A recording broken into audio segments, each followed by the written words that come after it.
بالکل صاف ہو محلے کی نالی، موٹر سائیکل گزری پھچاک سے، سائڈ سے گزرا وہ طبقہ، یہ سب وہاں پہ پیتا ہی کرتا ہے، بائک سے فراٹے سے سیدھے میرے منہ پہ، چھت پر سے ٹپک ٹپ، تو میں لاکھ اپنے کو ٹھیک کر لوں؟ رہ نہیں سکتا، ماحول ٹھیک کرنا پڑے گا۔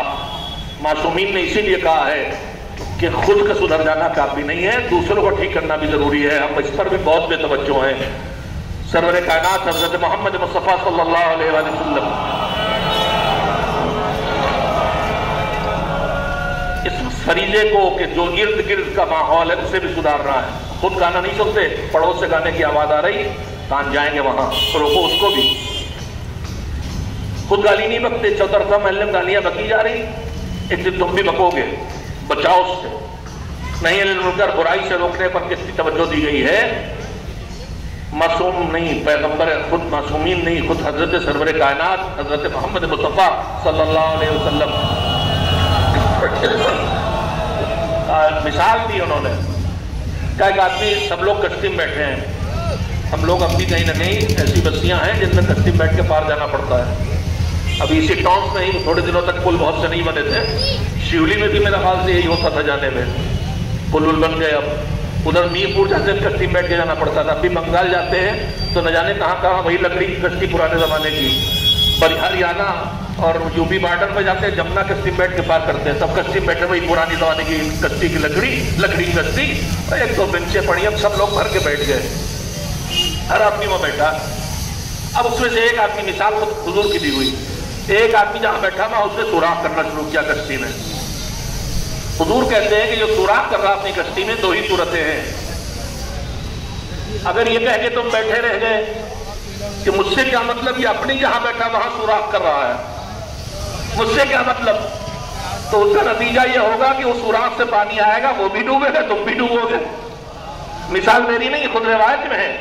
اور کہا اگر وہ سوراخ کشتی میں کر رہا، تم نے کہا نہیں مجھ سے مطلب ہے، نہ اسے ڈوبنے دوں گا نہ میں ڈوبوں گا، تو تم نے سوراخ بند دیا تو وہ بھی بچ جائے گا، تم بھی بچ جاؤ گے۔ بس چاروں طرف محلے میں نگاہ رکھیے، گناہوں کے سوراخ ہونے لگے تو انہیں نصیحت کر کے بند کیجئے، اس لیے کہ اگر وہاں سے گندا پانی آیا تو وہ بھی ڈوبے گا، آپ کو بھی ڈوبو دے گا۔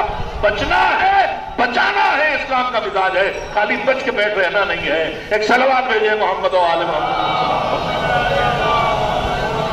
کربلا کی مہم بچنے کے لیے نہیں تھی، کربلا پوری اس لیے نہیں ہوئی تھی کہ انہیں بچنا تھا معاذ اللہ جہنم سے، نافرمانی سے، ان کی تو پوری مہم تھے بچانے کے لیے۔